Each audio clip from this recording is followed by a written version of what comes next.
Hey guys, thank you for tuning in to the Lovin Truth podcast. My name is Esther Kabahinda Mugarura. I am your host. For those who are new here, welcome. And for those who have been here a while, welcome back.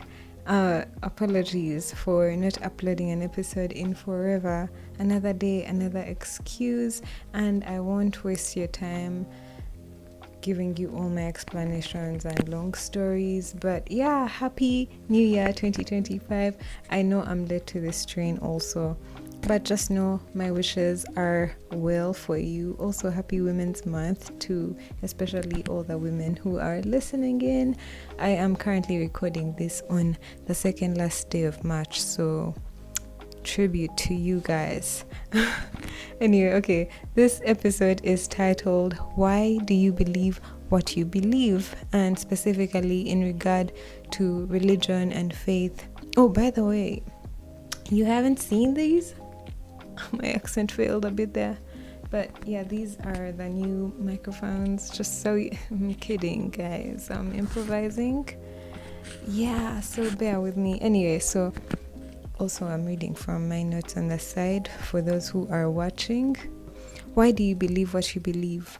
Like, why are you a Christian? Why are you a Muslim? Why are you an atheist, Buddhist, Hindu? Why do you follow after the African traditional religion? Why are you what you say you are? Or why don't you believe what you don't believe? And I know this question is kind of random, useless, silly, but bear with me. I think we human beings, and it's very evident that we hold these kinds of religious beliefs so dear. We live our lives according to them, whether we know it or not. Some people kill in the name of religion. Some people even willingly die as martyrs because of what they believe. Our beliefs influence our actions, and our actions have consequences. That's a quote by yours truly. Okay. Yeah, but seriously, even down to the smaller things which aren't like life and death, like martyrdom and all. For example, whenever single people are asked what they look for in a future spouse, they usually, at the top of their list is usually God-fearing, because, a God-fearing person is likely to lead their lives by a moral code that would assure you of being treated fairly by your spouse, right? And yet, now let me go off on a tangent. Sometimes I see people who want to have a God-fearing spouse, and to be honest, those people might not necessarily be living very God-fearing themselves, and it just makes me wonder, because you can't desire values which you yourself do not understand or embody. Are you God-fearing yourself? I'm not judging nobody, I'm just saying.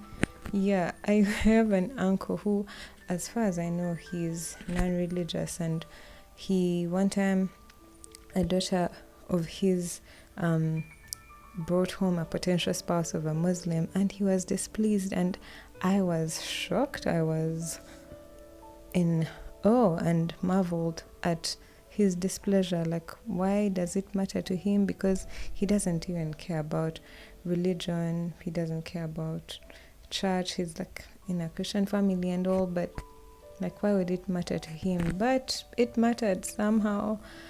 The matter of religion and belief runs deep in humanity. So why do we believe what we believe?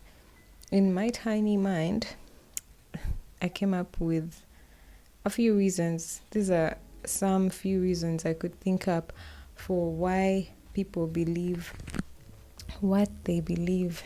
And top of the list is family and upbringing. Raised in a Christian home, raised Muslim.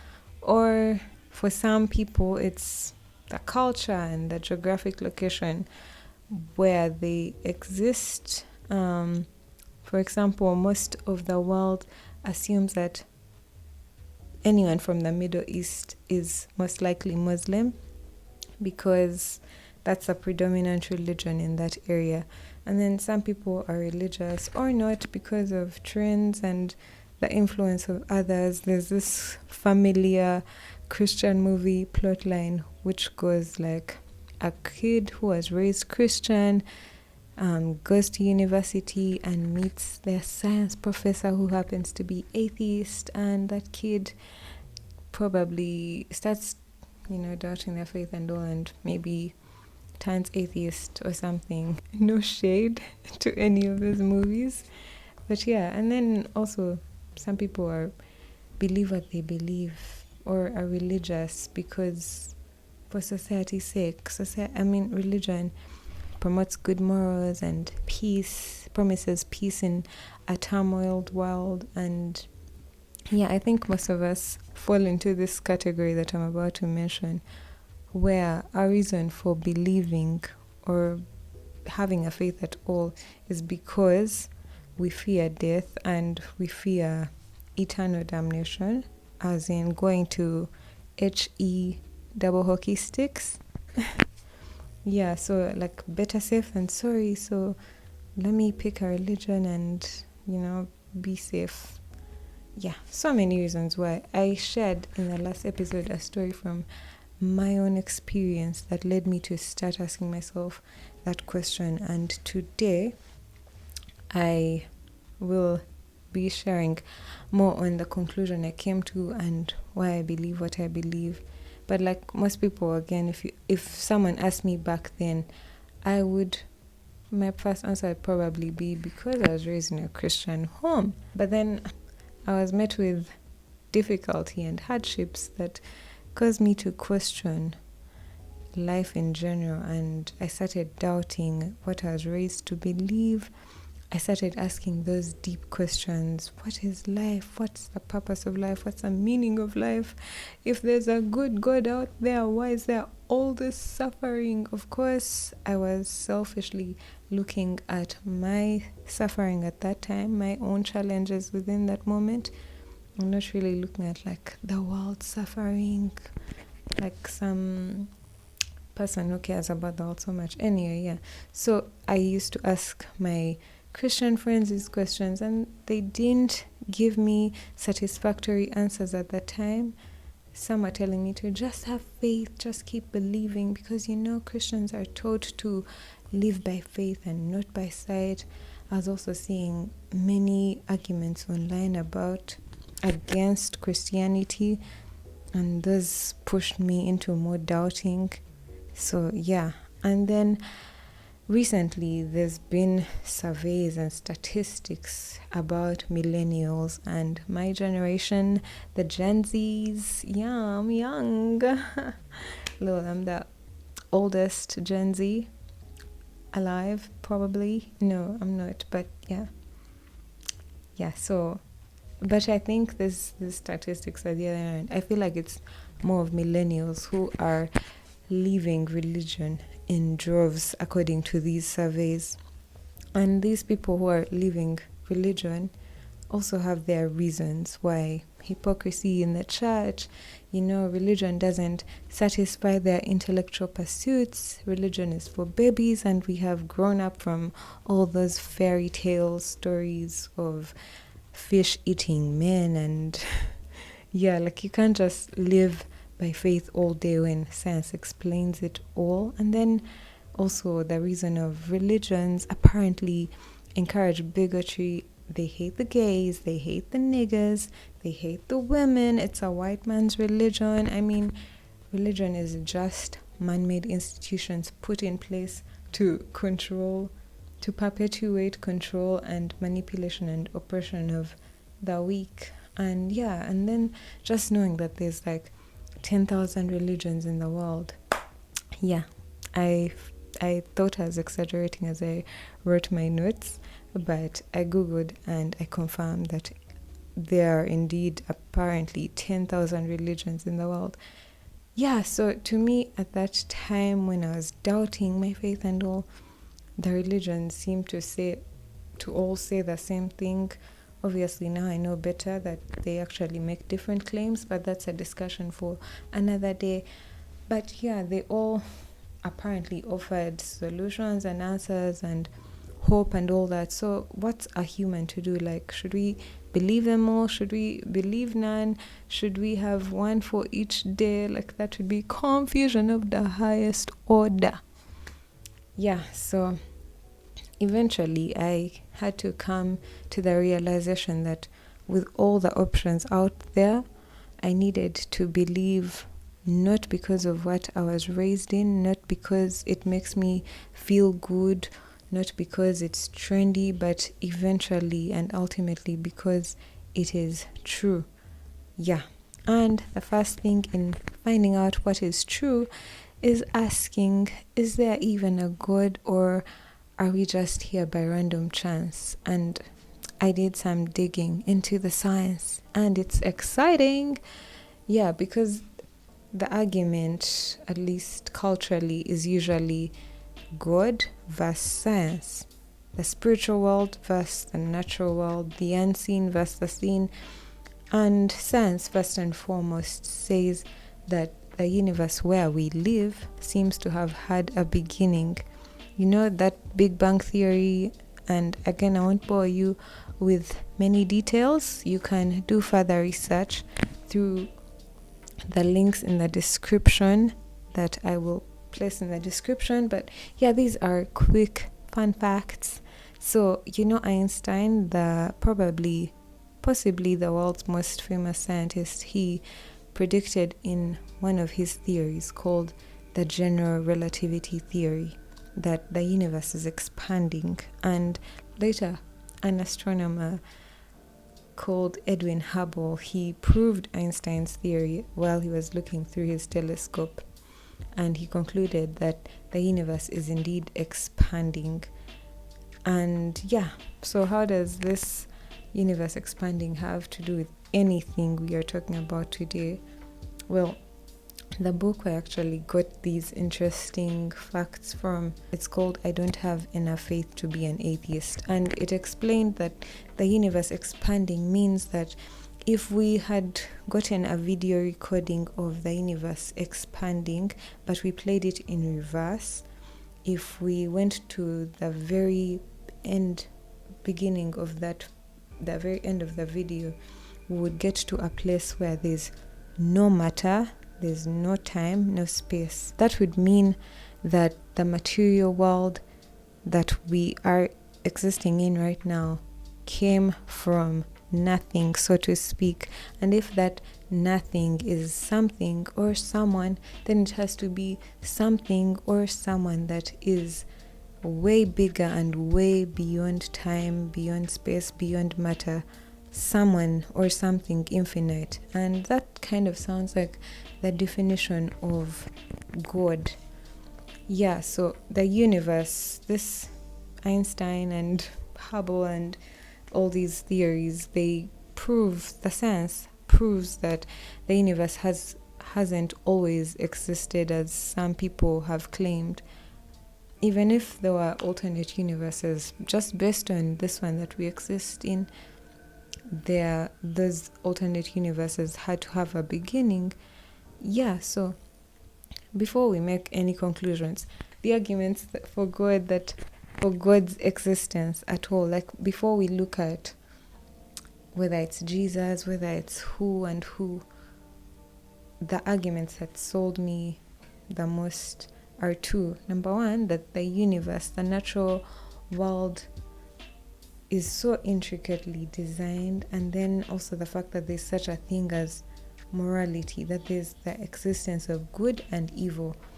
When you spend time in nature and you get to appreciate how everything comes together, like there's all these beautiful details in flowers and animals and sunsets, and like all these intricate details in the natural world, pointing to an intricate, intelligent, detailed, purposeful designer, like designer with a capital D. You know, there's millions of light cells in each human eye to enable function and enable sight of the farthest stars that enable us to differentiate colors, and the fact that there's 8 billion people or more in the world, like 8 freaking billion people, each with a unique fingerprint, unique DNA. That is so wow. I remember hating biology in high school and being so annoyed with how they taught us all these layers inside a leaf. I hear xylem and phloem, and I'm like, where are they getting all this propaganda from? It's just a flat leaf. Yeah, but looking back now, I am enamored, amazed with how all those details point back to an intelligent, purposeful designer. You know, if there's a watch, there's a watchmaker. If there's a building, you can't have a building without a builder. The natural things we see are made with purpose and function. And like when you look into the science of the galaxy and the solar system, our Earth, the Earth, is in this position, this perfect position called the Goldilocks zone. It's this very optimal point for human flourishing. If we were any closer to the sun, it would be too hot and we would burn to ashes. But if we were any further from the point we're at now, we would be far from the sun and would freeze to death because it would be too cold. That's weird, right? And also like so cool. Wow. Especially when you like compare how small Earth is compared with the other bright and large stars out there. Like Earth is like, it looks insignificant to have all these details and, you know, intricacies about its design and its position. Yeah, so many things in nature that point to an intelligent, purposeful design over evolutionary chance. Like how giraffes feed. Have you ever just Google how giraffes feed? The menstrual cycle. I was reading this book about the menstrual cycle and I was so amazed. Like, wow, this cannot be evolutionary chance. This has to be someone who purposefully, you know, the circulatory system, all these things. Oh my goodness, I'm always in awe thinking about these things, but I won't get too carried away. My goodness, I'm done forging accents. Anyway, yeah. So yeah, the other thing that really convinces me on the existence of a God is morality. The fact that there's such a thing as good and evil. It points to a moral being, capital B, who made creation with a purpose. He made laws for creation to exist and live by. There's laws in science and nature, but there's higher standards and laws that define how we humans should live on the earth and how we should live with all of God's creation, our fellow people, animals, natural resources. We can't just go misusing and abusing those things. Shout out to big tech and DRC. Anyway, because on the other hand, for atheism, the belief system that there's no God at all, the logical conclusion in an atheistic worldview is that since there's no God, then everything in nature is by random chance. At worst, it is purposeless, and at best, the purpose of life is survival of the fittest. The strongest man wins. So it don't matter what you do to whoever and whatever, because there's no one to account to for your actions, because yeah, that's the atheistic worldview. Your actions were merely a survival mechanism. Obviously, most atheists don't live like this. They don't go doing whatever to whomever. They and most of the modern world today actually live by Christian-inspired standards, you know, fighting against oppression and inequality, slavery and all that. But yeah, the fact that there's such a thing as good and evil and laws to live by should cause us to consider the existence of God as the moral lawgiver, telling us what is good, what is right, and what is wrong. Yeah, and lastly, just going back to God versus science a bit, I think it's also worth noting that many pioneer scientists like Isaac Newton, who discovered gravity and those Newton's laws and equations, Blaise Pascal, James Maxwell, all those names from your physics lessons, which some of you absolutely dreaded, even me, not gonna lie, but Yeah, and I'm in engineering. But yeah, those guys actually believed in the existence of a God, and for most of them, their discoveries in science deepened their belief in a supernatural personal being behind that science. Yeah, okay, moving on from all that, perhaps this has convinced you, or at least made you consider belief in the existence of a God at all. The next question to answer would be, which God should I believe out of the thousands out there? And I know this is a very sensitive topic to discuss here, and I'm not here to compare religions or pit one against another, but I will be sharing with you guys why I am a Christian, why I believe in Christianity, why, yeah. So let's first take a water break. Oh my goodness.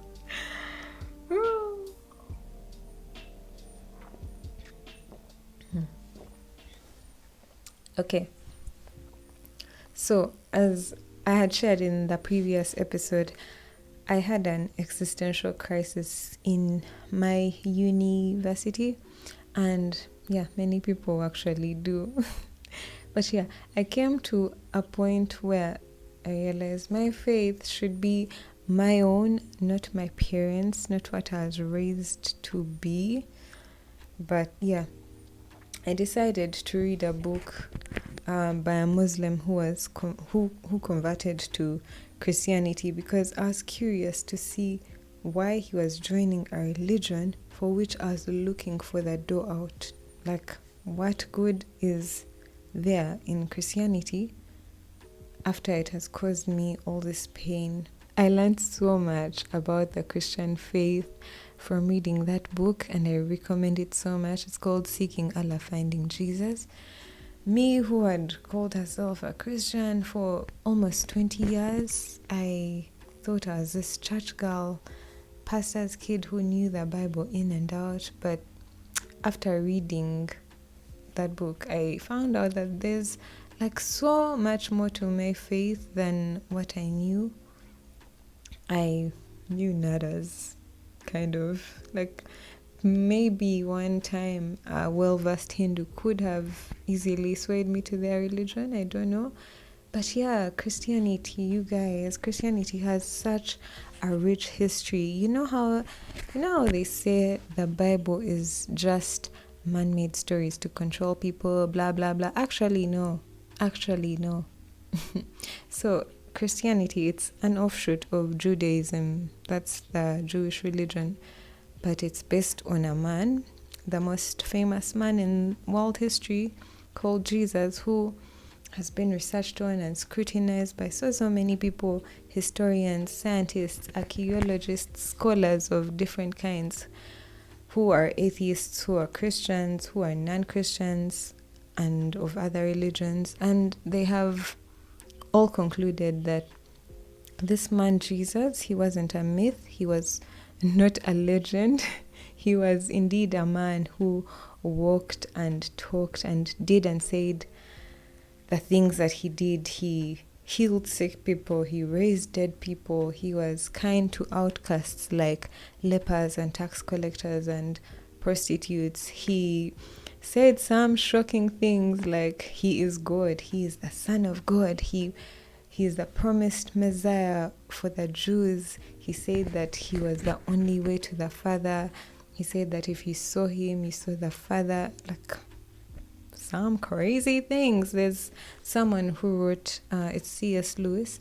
He said that the kinds of things that Jesus said, either he was a liar, he was a lunatic, or he was the Lord indeed. Anyway, so yeah, all these things that he did and said, they have lasted 2,000 years plus as significant. And history also records that he died a brutal criminal's death on a cross, yet he was apparently innocent, and that he was buried in a tomb and he rose again. Okay, so most of us think that the details about Jesus' life are only found in the Bible, but actually no. Actually no. Actually no. There's actually various people back then, people who aren't even his followers, who wrote about him because he had such a great impact. He left a great legacy. So there's this Jewish historian called Josephus who lived in the same time as Jesus, but he wasn't a follower of Jesus. Josephus was taken captive by the Romans who ruled the ancient world at that time, obviously, because that's how the Romans killed Jesus. Anyway, so Josephus wrote this about Jesus, open quote.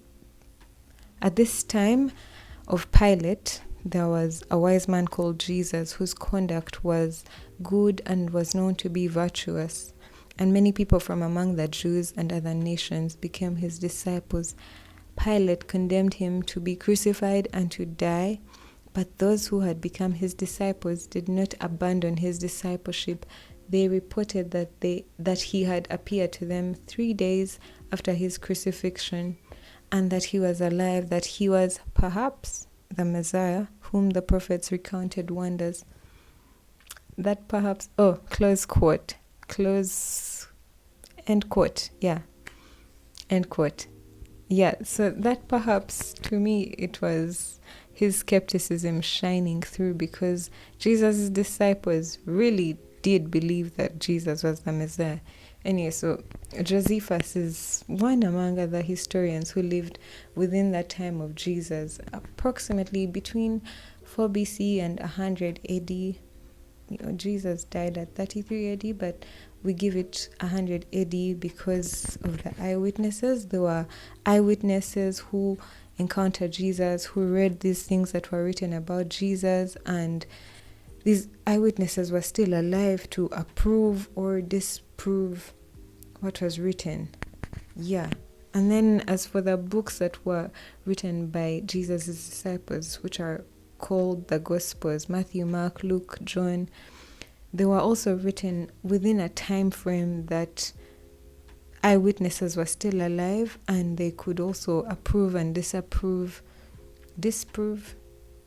these gospel books, which are also referred to as Jesus's biographies. And yeah, so these biographies were copied by so many people, and that's how the information about Jesus spread so fast. There are 20,000 manuscripts from that time. Manuscripts means copies. So there's 20,000 manuscripts. There's 20,000 copies of these writings that exist today from that time period alone, which is like wild, because the document, the ancient document that comes close in ancient copies within that time period is some other, I don't know what it is, poem or something called the Iliad by Homer. Or is he called Homer? I don't know. But that one has, I think, 1,800 copies, and that's nothing like 20,000, which shows that, these guys heard about this man called Jesus and they ran with that. They ate that stuff up. Trying to be too Gen Z. We wholeheartedly believe stories like Alexander the Great's story, which was written 400 years after he had died. But sometimes we will doubt Jesus' story, yet it has all this backup of proof that he indeed existed and that he indeed died. And then when we look at the kind of death that he died, it was so brutal. Historically speaking, it left no survivors. No survivors. It was either death or death. There was no injury, there was no simple wound, there was no survival. And this is very important because Jesus' death is the crux of the Christian faith. It's the epitome-ish, and the resurrection. But yeah, it's the crux of a Christian faith. And yet there's some religions which say that Jesus didn't really die and that he survived and he just merely got wounded. But there's actually so many details that's pointed out by Christians and non-Christians alike that Jesus really died. How they flogged him before nailing him to a cross. That flogging made it difficult for him to breathe because of the wounded back moving along the rugged wooden cross, and that death would come quickly. Some people would just die at the flogging stage alone.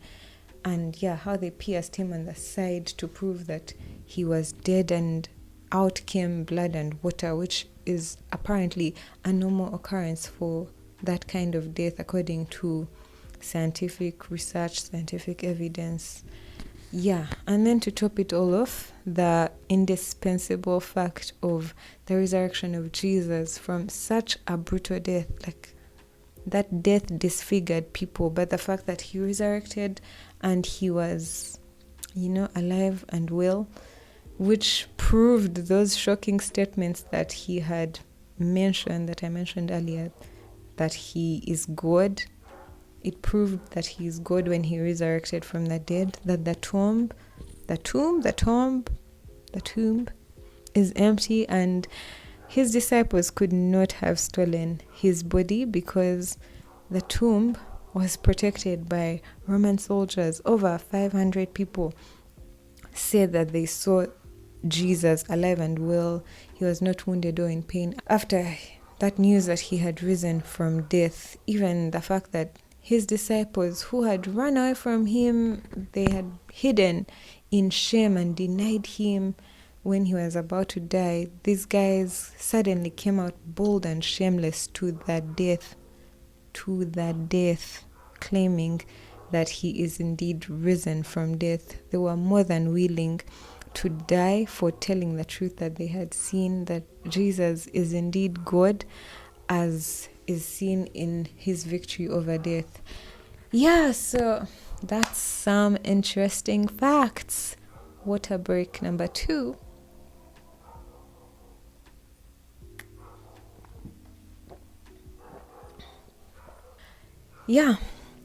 So ultimately, the reason for my faith is not about Jesus dying as some innocent underdog and victim and then becoming a superhero at the end of the movie. The Christian faith has a lot of reason and rationality to back it up. It makes a lot of sense. It explains why the world is the way it is, and it also promises a solution that no other worldview offers.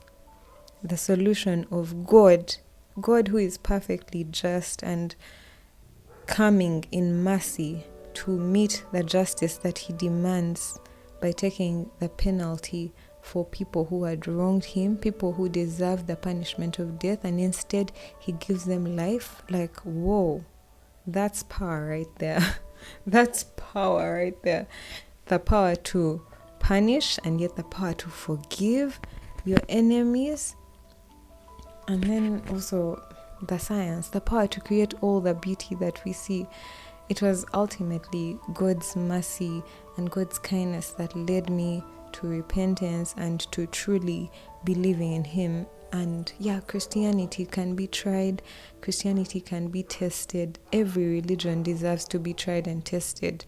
Christianity has been proven true based on the science and the history. The Bible says in 1 Peter chapter 3 verse 15, I'm going to read from here. But in your hearts revere Christ as Lord. Always be prepared to give an answer to everyone who asks you to give the reason for the hope that you have. But do this with gentleness and respect. We should all, Christian or not, be ready to give a reason for what we believe, because these beliefs influence our actions and our actions have consequences. What's your reason? Does your reason hold? Is it tried and tested, or does it crumble in the face of objection and doubt? I've met people who have asked this question. The English guys, forgive me. I've met people who have asked this question of why do you believe what you believe, and some have come to realize the insufficiency of their family upbringing or trends or whatever being a reason for those deeply held beliefs. And we must believe something because it's true, because it will impact our actions and have better consequences for us and for the world. And yeah, I have encouragement also for the doubters. Doubt might not necessarily be a bad thing if it eventually leads you to the truth, but you have to seek and then you'll find. Because even John the Baptist, he doubted Jesus for a bit, but Jesus gave him proof when he asked. And I pray that God, Jesus, will help you too. To my Christians, the argument is not, and I don't think it should be, science versus God, or at least for us, we shouldn't see it that way, because we believe that God made the science, and so the science can be something we use to point people to God. We can use philosophy, we can use even other non-scriptural avenues to show God to people. It will only prove that scripture was right all along. So as we live by faith and not by sight, we are not called to blindly follow without asking. God wants us to love him with all our hearts, but he also wants us to love him with our minds. And that might mean using science and philosophy and all these other things to explain, along with the scriptures, to explain God to people.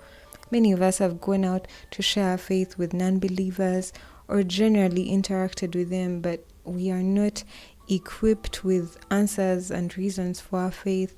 And then the non-believers might assume that either we don't really believe what we say we believe, or we don't really care if they went to hell. And sometimes we entirely miss the mark when all we do is force someone to say a prayer and scare them about hell without, cordially engaging them to know them a little bit more and, share reasons for your hope, not necessarily force your religion down their throat. Yeah, I don't think that's God's way, and I think we must do better. But yeah, that's a lot of yapping. I hope this episode has encouraged you. I hope it has challenged you. I hope it has been beneficial. Let's go out there ever ready, ever gentle, ever respectful. Yeah, so help us God. And thank you for listening. We can continue the discussion in the YouTube comments or on social media via Instagram at Lovin Truth or at Esther Kabahenda, and comment this emoji if you have made it this far. Yeah, if you're watching on YouTube and you like this episode, please give it a thumbs up. If you are listening on a podcast app, give us a great review, a great rating and review. And yeah, we'll meet on the next episode of the Lovin Truth podcast.